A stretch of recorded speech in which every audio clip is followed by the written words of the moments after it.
Here's the 2024 CFMOTO 800NK. If you guys have been on the channel for a minute, you guys know that a lot of the stuff that CFMOTO's been putting on the market recently, I have been a huge fan of. And hell, this is just the naked version of my touring bike, which is a 2023 CFMOTO Ibex 800T that I love to bits.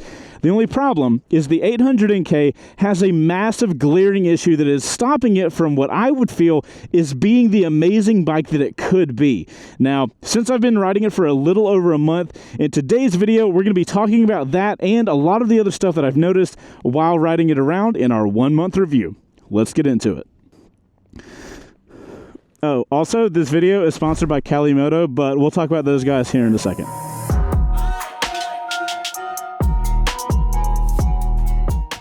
Guys, this video is sponsored by CFMOTO, and if you've never heard of them before, they are a ride planning website / app that needs to be your new best friend. So what they do is, obviously you can go on their website or their app and do planning for maybe a big trip or maybe a day trip, but where I've been really loving CFMOTO is when I come out to do videos like this, I always seem to ride the exact same roads, and that way I get to just focus on the video that I'm making, and I'm not really exploring or finding new places. But like I'm going to show you guys later in this video, I can literally go into their app, do a round trip plan, tell it how many miles I want to go, in what general direction I want to be, and then how twisty of the roads I want to be, and within seconds it spits out me a full loop, and it's going to take me down really fun roads that are enjoyable for motorcycling. It has been awesome finding all these random roads that I didn't even know existed, and they've been right off the main roads that I ride all the time. So it's definitely been really fun to explore the areas that I've been around in. And when I go to test motorcycles like I did on this 800NK, I just get on CFMOTO and I'm like, give me a 120-mile round trip. That's literally what I did yesterday. And it takes you to all these fun roads. And if this is something you guys would be interested in, I've got you guys a free 30-day trial to CFMOTO, so you can try it out for yourself and see if you like it. And then if you do enjoy it, I've got you guys a discount with CFMOTO as well. So check that out if you guys are looking for more fun roads to ride, and we got a bike to get into. And guys, before we get into the 1 month review, I do want to make a note. If this is your first time watching a 1 month review, I kind of want to give you guys a lowdown of like how I run these videos. So I do a first ride on all the bikes that I ride, and that's more of a technical, detailed, deep dive into the motorcycle and my first impressions. So if you want to see all the technical stuff and info on this bike, that will be in the first ride, and I'll have that linked in the description.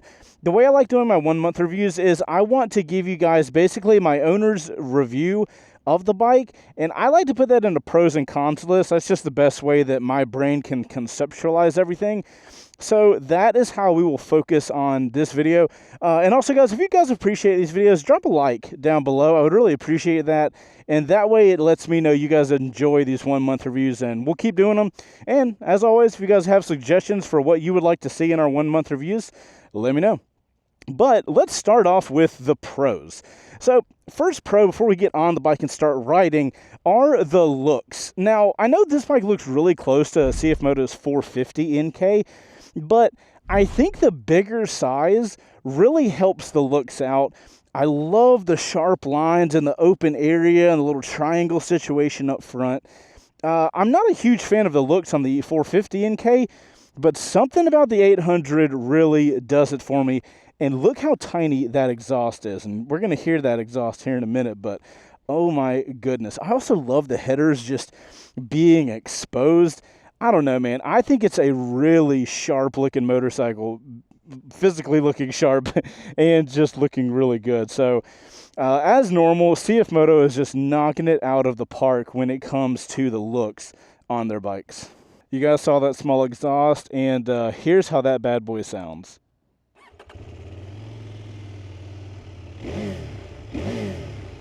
Man, so good and stock. So the stock exhaust looks good and sounds good.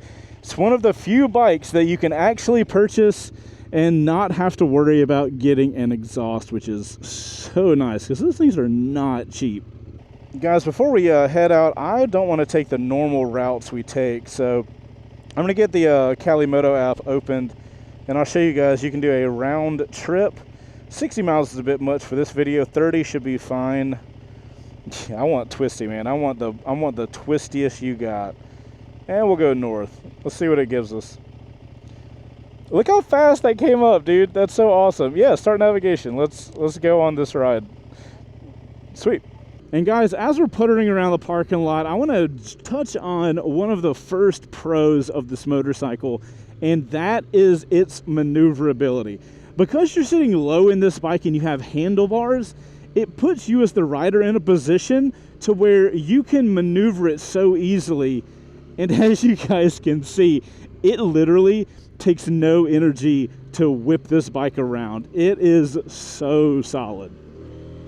So guys, the next thing I want to talk about is the comfort that I've experienced on this bike. You know, if you look at the seat kind of looks really thin, and I was like, dang dude, a thin seat, and I'm going to be sitting upright because it's a naked style motorcycle. And I was a little worried that over a long distance, the bike wouldn't really be that comfortable. But I can happily say I have gone on multiple multi-hour rides where I'm just out riding, don't got a little destination, just, you know, out letting CFMOTO tell me where to go. And I have been able to go hours of riding this bike without my butt hurting at all. My arms are in a really comfortable position. I have really enjoyed the body position and the comfort that this bike offers. It is very much one of those bikes where you sit more in the motorcycle, so it's got that lower seat height than like sitting up on the bike. And while that does make it a little less, you know, aggressive, it does also make it really comfortable. And, you know, as a guy that's getting older, man, I want to ride for a while without feeling any pain. And that has been really nice. Next up on the super cool features, we can talk about the modes and the mode switching, because I think CFMOTO have nailed the mode switching on this. We have a mode button here on the left side. Now, I'm currently in street mode. We have rain, we have street, and we have sport. Those are the three modes. Now, to change the mode, all I have to do is let off the throttle, hit the button one time. Did you guys see how fast that changed? I'm going to show it to you one more time because you probably missed it. And off throttle mode button. The animation of the mode takes longer to come up than the actual switching of the mode, which is fantastic. In a world where we're starting to see more motorcycles like every day get modes, which is awesome, I love that. But some of these companies, dude, you gotta hold and press and click up 3 times. Like, if I'm gonna be doing that, I wanna be playing Street Fighter. I don't wanna be riding my motorcycle. So it has been really cool to ride this bike around, and whenever I wanna change modes, it's instant and it's one button. That's all it takes. It's been super cool. Nice job, CFMOTO, on doing that.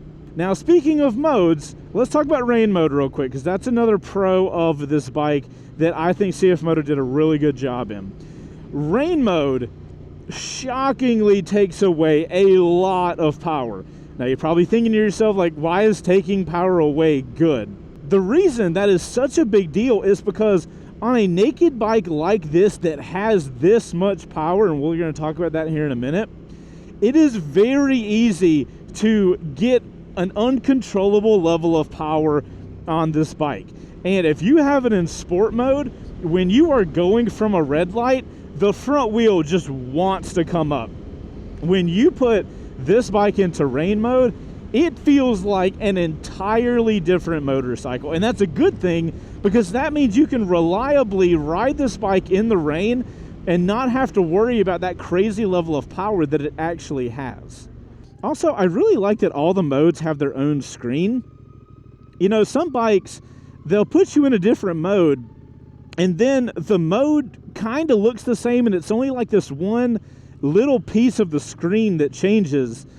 And, you know, bro, you can think you're in rain mode, and then you give it the throttle you think rain mode needs, and then that bitch is in sport mode, and you're like, oh my God, I did not expect to be wheeling. This bike solves that by giving you an entirely different screen for each mode.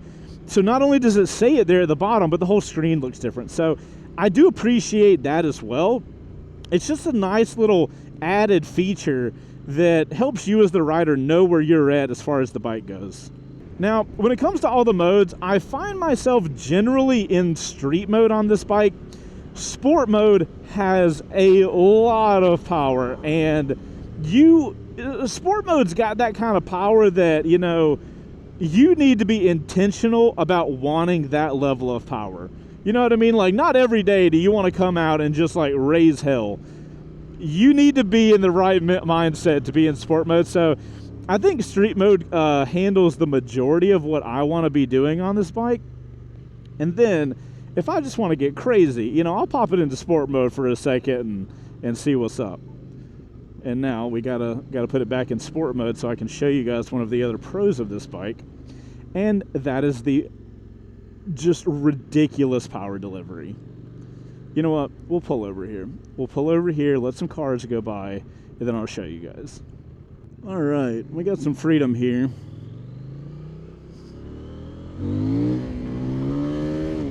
That is what I'm talking about.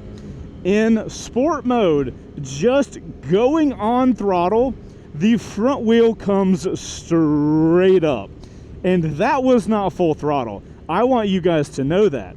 I decided that I should give it moderate throttle because I didn't want to do a backflip and I didn't want to make a viral YouTube video. So that is the level of power that this bike has and this engine has, just ready to go at all times. If you know what you're doing, it's incredible. If you don't know what you're doing, it's terrifying. So very powerful, very off the rip, throws you back kind of power. And I think a lot of you guys are really going to enjoy that, especially you guys that are looking for the torquey fun stuff. Bro, just be careful. Okay, final pro I wanted to talk about, and this is going to be very normal for a CFMOTO review. Also, bro, this road, are you serious? I've literally never gone down this road. My shop was less than a mile from here, and I never went down this road. How is that a thing?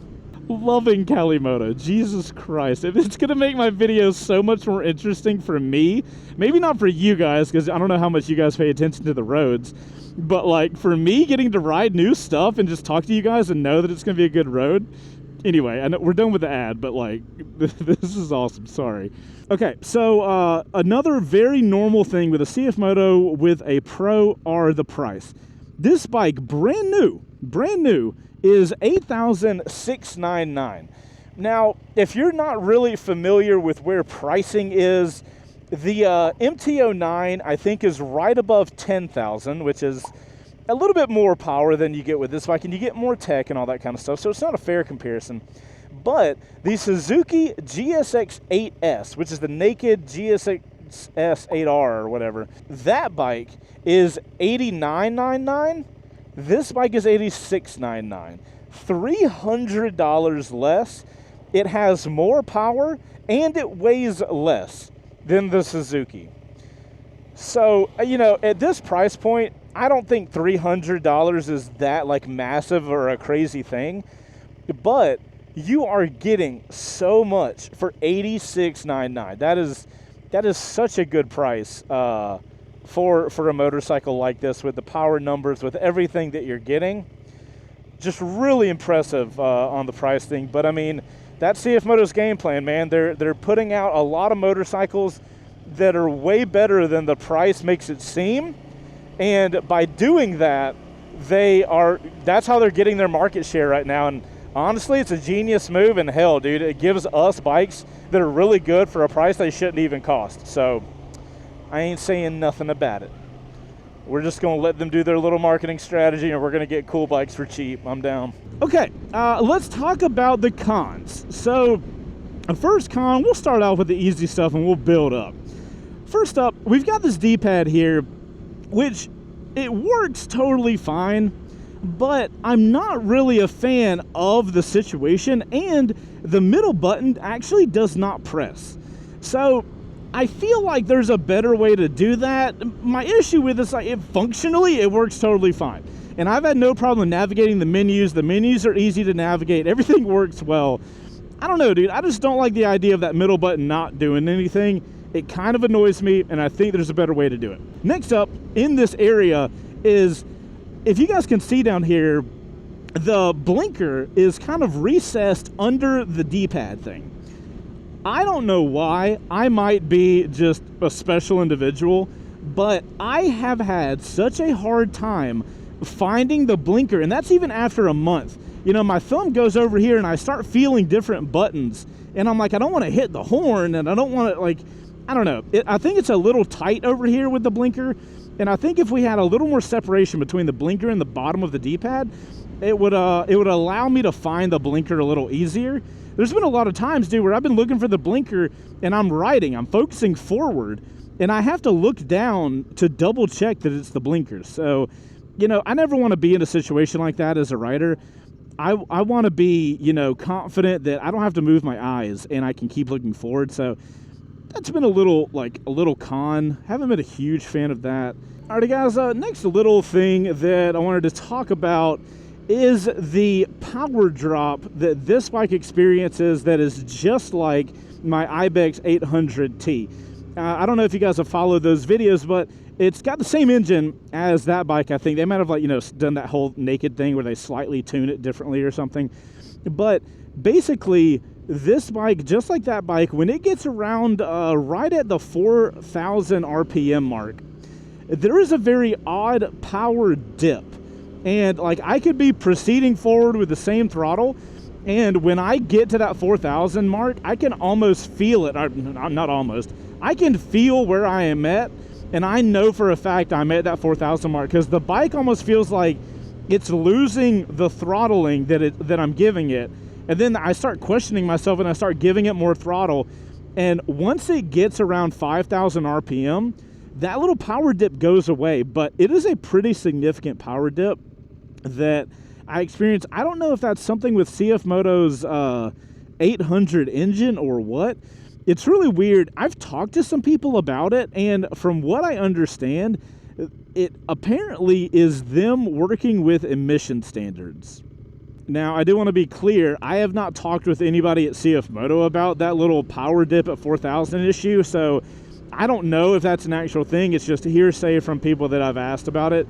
And apparently a decent amount of bikes do that. So I don't know if on the 800 motor it's more apparent or what, but it's definitely there. It's a little annoying.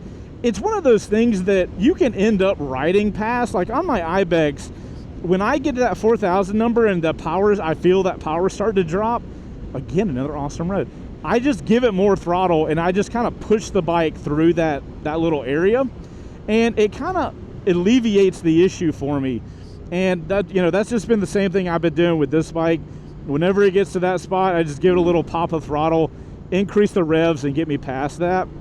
One of the things that I do notice that it does for me on this bike is that it makes me end up riding in gears that I typically wouldn't be in, to kind of avoid that.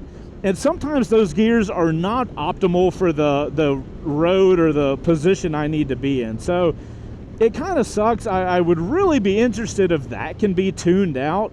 You guys know recently we did some work with the guys at Real Talk Power Sports, who do a lot of tuning on CFMOTO bikes. So sending the ECU in on this bike would definitely be something I would look into if I owned it. Obviously, I don't own this bike. It's just a loaner bike, so we've only got it for a short period of time. There's only so much we can do on these things. All right, guys, let's talk about the big deal issue with this bike. Everything up until this point has been real tiny shit. I can look past it all, but this has been the actual problem that I have with this bike, and that is the jitteriness of the throttle. The thing I've noticed with the 800NK is if you are actively stopping or actively going, the bike feels great. It's got plenty of power. It's got a strong amount of power. It is fun, especially for somebody that knows how to ride. Now, to test my theory, because I had noticed this a little bit while I was riding it, but I didn't know what was going on. So yesterday, I went out and rode about 120 miles on this bike. I think I had my cameras recording just for like safety, but it was more for me to test it out. And I went out and I rode this bike in the mode that it feels the worst in, and that is just neutral throttle, meaning I'm not accelerating necessarily, I'm not decelerating, I'm just got neutral throttle. And this bike does this weird stuff where when you're on neutral throttle, it kind of jitters. You'll go forward and back, and you can feel a lack of consistency in just maintaining. Also, are you kidding me with this road? Dude, I'm saving this route.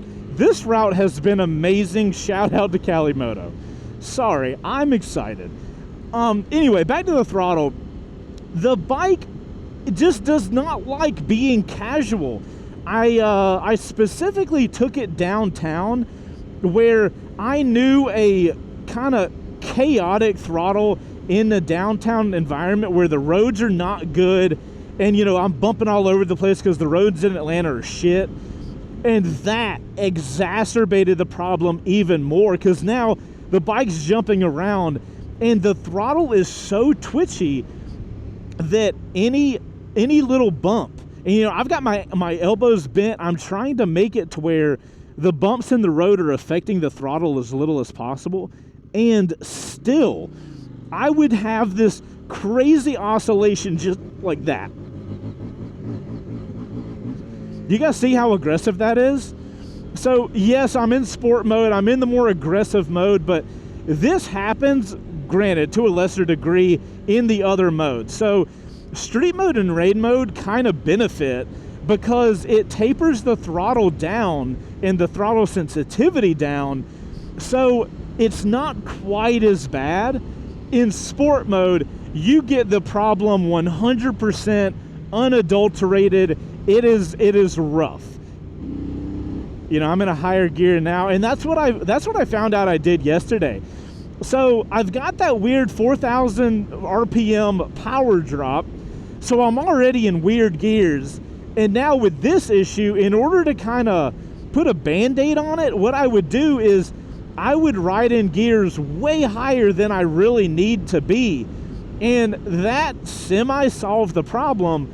But if I'm buying the 800NK for this much power and this much everything that you get for the price, if I'm having to ride it in a non-optimal gear, then dude, why am I here?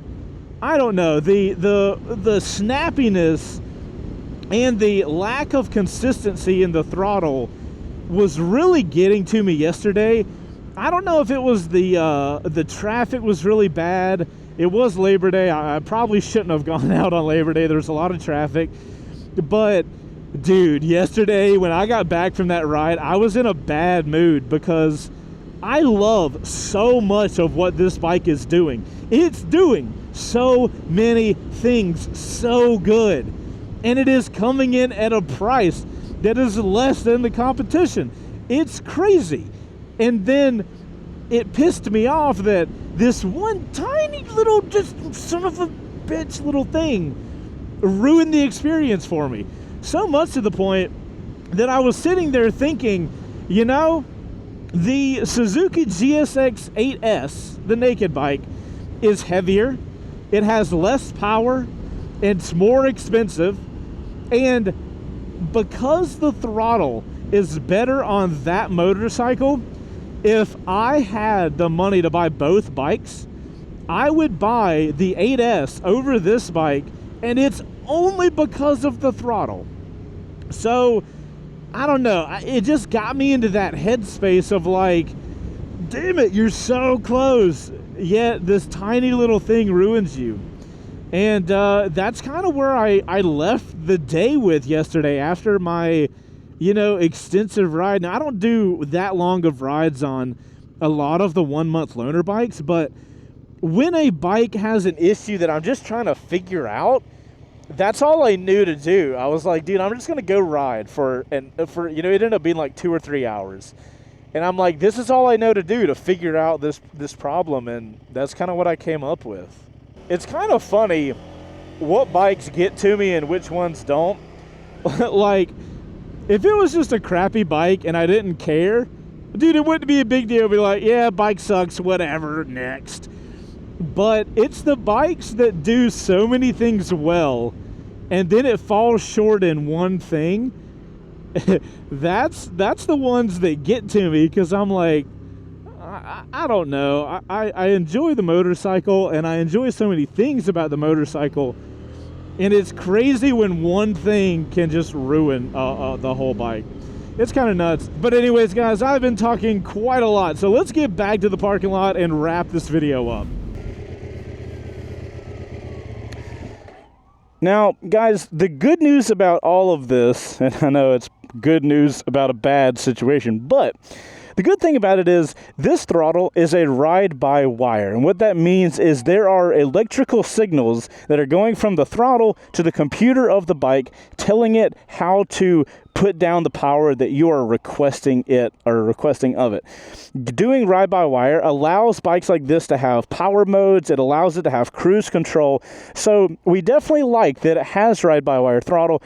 The good thing about that is I really strongly believe that because of that, it's all in the computer with how the throttle is being applied to the motorcycle. And that means if we got a tune on this bike, similar to how we did on our 450 SS and our 300 SS, especially by the guys over at Real Talk Power Sports, those guys have been fantastic, and they have some awesome tunes for CFMOTO bikes. I bet if we did a tune like that on this bike, those guys could probably get rid of the main issue that this bike has in its entirety. And for that, it's got a simple fix to what is, without being fixed, a really crappy problem. So unfortunately, we've only got this bike loaned for a short period of time, so we're not going to have it to like fix it up like that, which is really unfortunate. I would have really liked to get this thing tuned and then do a second video on that. But it makes me way less worried that this is a serious problem for me to like not recommend you guys to get this motorcycle. That ambulance has just been driving forever. Good God. But anyways, guys, that's it for my 1 month review on the 800NK. As you guys can see, it's doing so many things right, but it has that huge issue that if it got resolved, this thing would be absolutely amazing. But until you get that resolved, I think you guys are going to have a little bit of an issue. Or maybe you won't. Who knows? Anyways, guys, I'm Chaseontwowheels. Thank you guys so much for watching this video. Make sure to hit the like button if you enjoyed this video, so that way I know I need to make more of them. And I will see you guys on the next one. If you made it to this point in the video, you're in the outro crew. Put OC in your comment after you like that video. And let me know what you guys think about throttles. Do you prefer a cable throttle that is just directly connected to the motorcycle engine, or do you like ride-by-wire for the reasons we've been talking about? You guys ride safe out there, and I'll see you on the next one.